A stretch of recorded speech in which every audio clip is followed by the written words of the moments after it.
Die 2001 sensus en die nuutste getalle, die 2001 sensus was so op 79% Christene, die nuutste praat sommer van 85%, dan verwonder ek my, dat in 'n land met soveel Christene, daar soveel misdaad, soveel armoede, soveel ellende, soveel bedrog, korrupsie, moorde, huurmoorde. Hoeveel kerke in vandag se tyd het 'n voorspoed teologie wat hulle verkondig? Dit lok mense, want as jy glo, gaan die Here jou seën en dan gaan jy ryk word en gaan jy voorspoedig word. Wat het geword van ontbering? Wat het geword van sorg aan armes? Wat het geword van selfs bang wees om vanweë jou geloof vervolg te word?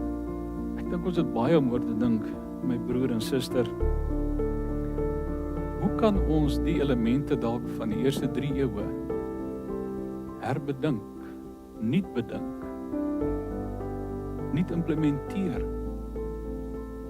sodat ons in hierdie land en elders in die wêreld weer 'n Christendom kan wees wat kragtadig getuig, wat kragtadig die uitwerking van hulle getuienis en hulle geloof ervaar.